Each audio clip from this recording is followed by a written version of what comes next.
Hi guys, we've got a busy day as ever, but we thought as we were having a meeting this morning with the lovely Pippa, we would go through some of your questions that you've asked as we're teaming up, working together, so that we're able to offer our sales clients that buy an investment property, we can hand them over to Pippa to do the letting side, and vice versa. Any landlords that Pippa's got that's looking to sell their property, she'll hand them over to us, so we can offer an all-encompassing service. So yeah, as we were getting together today and running through a few things anyway, thought we would share it with you, and we've got some questions as well. So Rachel, I've actually got some questions for you, both from myself and some that my audience have put to me. Yeah. So first of all, if you're thinking about buying into buy-to-let, you want to develop a buy-to-let portfolio, is it a good idea, do you think, to purchase a property with a tenant in situ? Is there more to think about if you're looking to do that?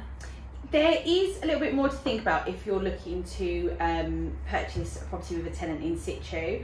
I've actually, a couple of properties that I've purchased myself to let out, I've bought with a tenant in there, and so it's just making sure you do your homework on them, make sure they have been paying their rent on time, speak to the agent that's been managing the property if that's the case. Obviously the landlord is trying to sell you the property, so that might not necessarily be the whole story. So speak to the agent, and yeah, really get the background, make sure that you've seen proof that they've always paid their rent on time, there's been no issues, and legally your solicitor, when you're buying a property with a tenant in situ, will go through your AST and all that background and legal information to make sure everybody's done everything they should beforehand. Protecting deposits and bits and pieces, that's I think a big one, and getting that transferred over, and there's lots of extra bits added to the sale. You don't want to inherit somebody else's issues if they didn't set up the tenancy properly. Definitely. But obviously there's an upside to it. You've got no void period. If you buy a property, an empty property, or a property that somebody's currently living in, and you've got to then find a tenant, you've got no void periods if there's a tenant in situ. So yeah, there's upsides to both. I think as long as you do your homework, there's no harm in buying a property with a tenant already in there. Yeah. So Pippa, we've had a question come in from a potential landlord. What references and checks do you do on the tenants, and do you ask for, or do you recommend asking for, a guarantor?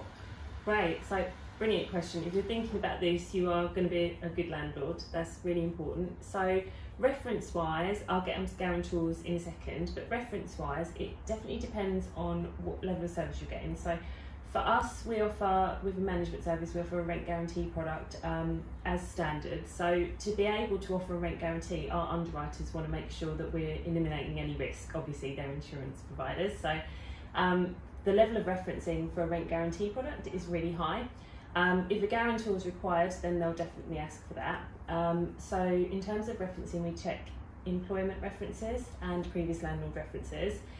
It's important when you're checking landlord references, if possible, to get two, because the current landlord, if the tenant is already under a Section 21 or a Section 8, will often, I'm not saying it's all the time and they shouldn't, but will often say what they need to say to get the tenant to leave.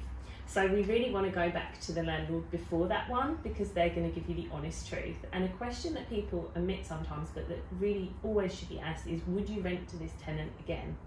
Such a simple yes, no question. They don't have to elaborate. If the landlord says no, that would be a red flag for me. So that's an important one. And in terms of credit, we obviously do a standard full credit check. So we're checking for CCJs, IVAs, undeclared debt. We're checking for changes of address that haven't been declared as well, because that can sometimes be the tenant running from debt, which we want to know about. But now, one of the great things that we can do is an open banking check. So makes everybody's life so much easier. It's really simple for a tenant to complete.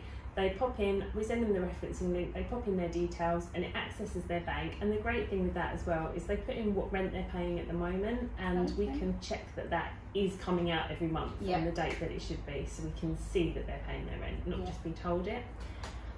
Guarantors is a hot one at the moment, because There's been some studies to show that if you do have unpaid rent, your chance of recovering that is like 70% higher if there's a guarantor in place. And obviously a guarantor, they're expected to earn... It's a big difference, isn't it? 70% is a lot. It's huge, yeah. A guarantor is expected to earn more than the tenant in terms of affordability to guarantee that rent. And it's just another person to chase if the worst comes to the worst. In terms of our rent guarantee, we only take a guarantor if it's needed by the underwriters. But if you are a let-only landlord or you're looking to take a tenant without a rent guarantee product, if it's possible, take a guarantor, because you've got nothing to lose. It's a deed, it's something very serious that they sign. They're committed to that tenancy for the whole term of the tenancy, and in court it's very valuable if it comes to that. It's good. It's good. So Rachel, question for you from one of my current landlords who's looking to sell one of his properties towards the end of the year. Yeah. What sort of things does a landlord need to consider when selling a rental property?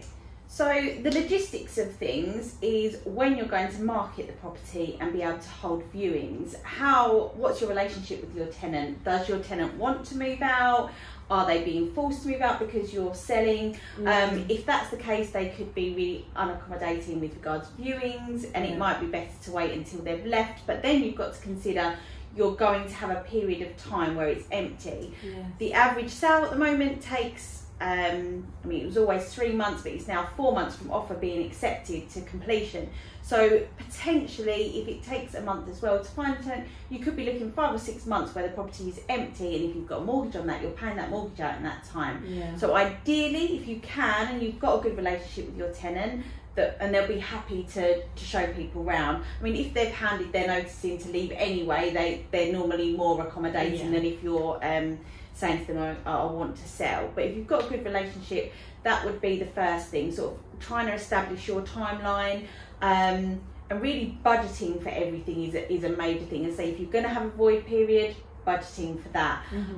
You've then got to look at your capital gains tax. The likelihood is you would have an accountant, a property accountant that does your tax returns and things. So speak to them and find out exactly what implications, what it means to sell that property and how much it's going to cost you, because quite often it's more than you think. Yeah, capital gains tax is a lot. Yes, so it really is, you really need to speak to a professional and find out what capital gains, and then other than that, you've really just got your estate agency fees and your solicitor fees, obviously that's just general sort of standard with selling any property, but yeah, really it's working out your time scale is the biggest thing. Yeah, I think the relationship with the tenant is so important, as you said at the start there as well, that a lot of people probably don't think about when they come to sell a rental property. Is your tenant going to allow anybody through the door to even see it? Yeah, so and I say that could then cost you 6 months of an empty property if you haven't got that relationship with your tenant.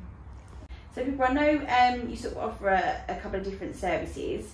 With your managed service, I think if you are a first-time landlord, you might not necessarily know what that is or what it does. So what is a managed service and what does it include? What do you get for your money? Yeah, so I like to think of the managed service as people think that becoming a landlord is like a passive income, and I've always said it's really not. Being a landlord is an additional income, but it's more like a job than a passive income, especially once you get above one property. One property is manageable for most people if you've got a bit of free time. More than that, it starts to become a real bind. So we like to think of a managed service as basically us doing the job of being a landlord for you so that it actually does become a passive income.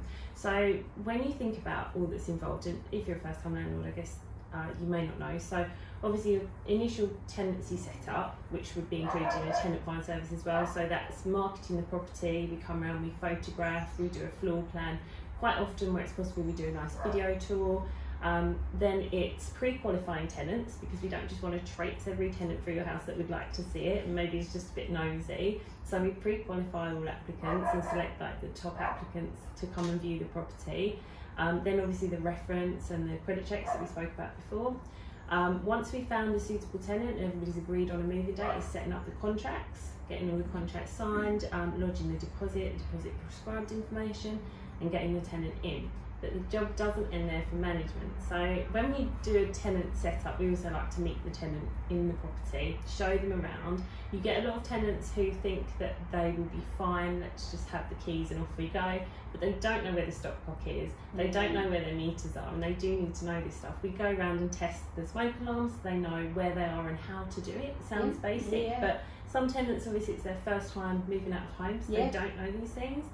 And then the fun part begins, because usually in the first month of a tenancy is when the teething problems come up. So it's all sorts of little things that we will get calls about, where it's cupboard doors are sticking, I don't know, the tap's making a funny noise, the lights aren't working. I guess particularly if a landlord has done a refurb on a property beforehand and to get it ready, because no one's lived in it. Yes, those are always when the teething problems come out. So a lot of the job is managing expectations. Obviously we do arrange all maintenance that's required, but sometimes it will be a case of, I'll give examples without being too specific so I don't offend anybody, but I've had calls that the fridge smells funny and can you send someone out? Well, no, but we're not going to spend, you know, a landlord's money sending out a handyman to investigate a smelly fridge, but I will send you the manual, and I will also send you some YouTube videos on what you can do.